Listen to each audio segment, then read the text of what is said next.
pa dela? Najprej bo treba vladi dopustiti, da končno rodi končni izdelek, kajti ta je iz dneva v dan različen. Tudi slišim, da se ta teden še naj ne bi na vladi sprejemal, zato počakajmo končen dokument, predvsem pa sam še vedno upam na kaj modrosti tudi v vladnih vrstah in da mogoče se primejo kakšnega drugačnega načina, kot je ta, ki je zelo problematičen in tudi pod vprašaj postavlja marsikaj v proračunu. Se vam zdi kaj pozitivnega pri tem davku na nepremičnine?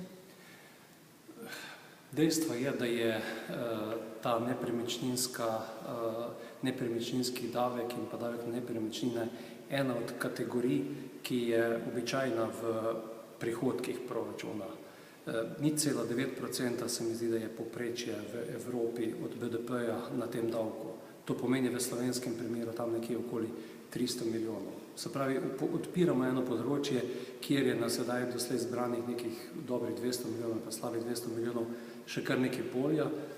Lahko bi intenzivno razmislili skozi ta davek tudi na poselitveno politiko, na politiko praznih stanovanj, politiko tudi neobdelane kmetijske zemlje.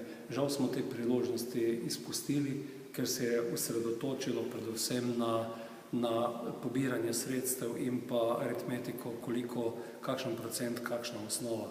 Kaj je dobrega? Mogoče to, da se bo skozi ta zakon osvetlila tudi pomanjkljivost teh vrednotenj, ki jih ima geodetska uprava in da bomo na tej osnovi praktično mogoče spostavili in začeli resno razmišljati in pa tudi o sistemskih davkih, tudi na sistemski, sistematični način razmišljati za prihodnost.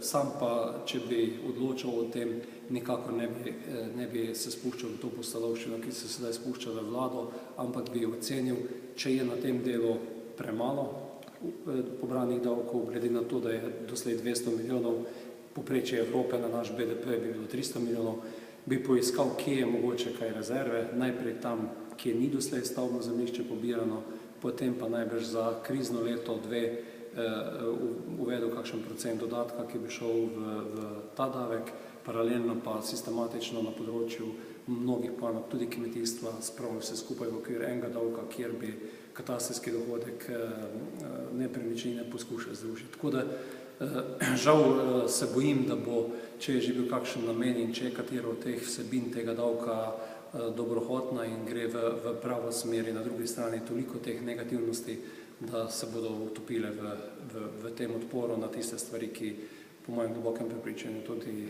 gredo predvsem mimo z osnovnimi usmeritvami in pa cilji, ki jih lahko skozi davek tudi slediš.